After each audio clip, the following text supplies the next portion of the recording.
Hello, everyone. Welcome to the Newsbrowse News broadcast. According to a report by Al Jazeera, an overnight Israeli airstrike on a residential building in Gaza City has killed at least 5 people, including a father, a mother, and their 2 daughters. The attack on Al-Thalatini Street was carried out without any prior warning, leaving several others injured. Additionally, Israeli airstrikes targeted a tent sheltering displaced families in Khan Yunis, while Israeli naval vessels opened fire on the southern coast of the Gaza Strip. The Querets underscore ongoing violations of the U.S. brokered ceasefire established in October. Health authorities report that at least 1,007 people have been killed and over 3,100 wounded in Gaza since the ceasefire took effect. Since the wider conflict began in October 2023, the death toll in the besieged enclave has risen to at least 73,018. Humanitarian conditions continue to deteriorate as Israel severely restricts the entry of essential food, medical supplies, and shelter materials for the estimated 2.2 million residents in acute need.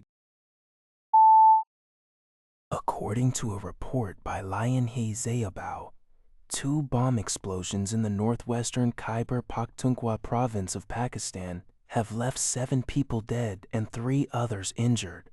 Local police in the Bannu district stated that the first blast occurred when a private pickup truck carrying passengers was targeted by a remote-controlled improvised explosive device, IED.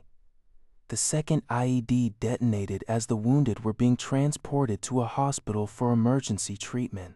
While no militant group has claimed responsibility for the dual attacks, the Pakistani Taliban, TTP, and other armed groups remain active in the region.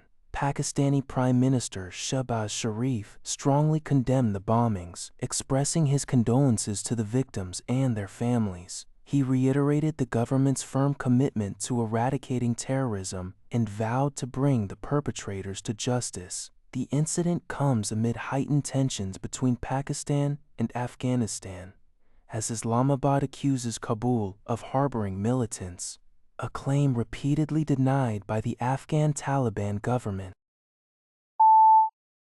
According to the Asahi Shimbun, Japan's Fisheries agency announced on June 19th that Japan and Russia have reached an agreement on offshore fishery negotiations, which determine fishing conditions in their respective 200 nautical mile zones. The negotiations, conducted by the Japan-Russia Fisheries Commission, established 2 frameworks: mutual fishing, where both nations receive equal catch quotas, and paid fishing, where Japanese vessels pay a compensation fee to fish in Russian waters. The mutual fishing quota for this year was set at 19,000 tons, a decrease of 3,000 tons compared to the previous year. Specifically, the quota for Pacific Sori was reduced to 12,959 tons, and flying squid was cut to 1,810 dozens. Conversely, the quota for Pacific cod increased to 1,600 tons.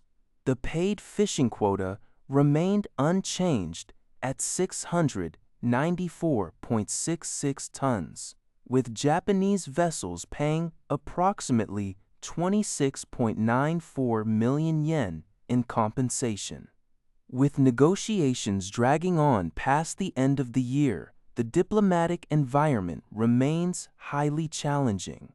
Nevertheless, Hokkaido's Department of Fisheries and Forestry expressed gratitude that autumn fishing opportunities have been secured and that the quota for Pacific cod was successfully increased. According to a report by Lian-Hei Zhaobao, the global battle for artificial intelligence talent has reached a fever pitch.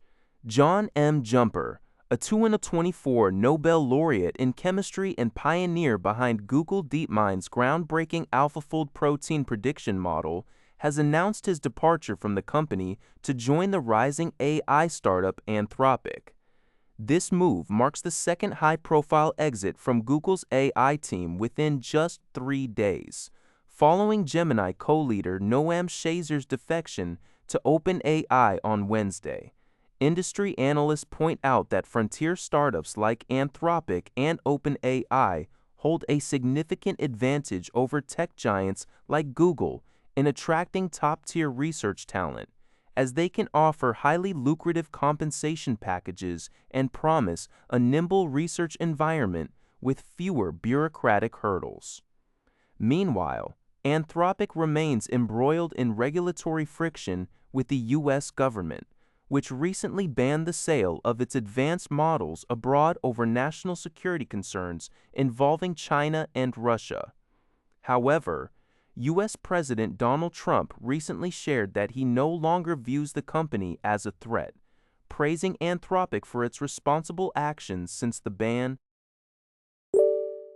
That's all for this video. Thank you for watching. See you in the next video.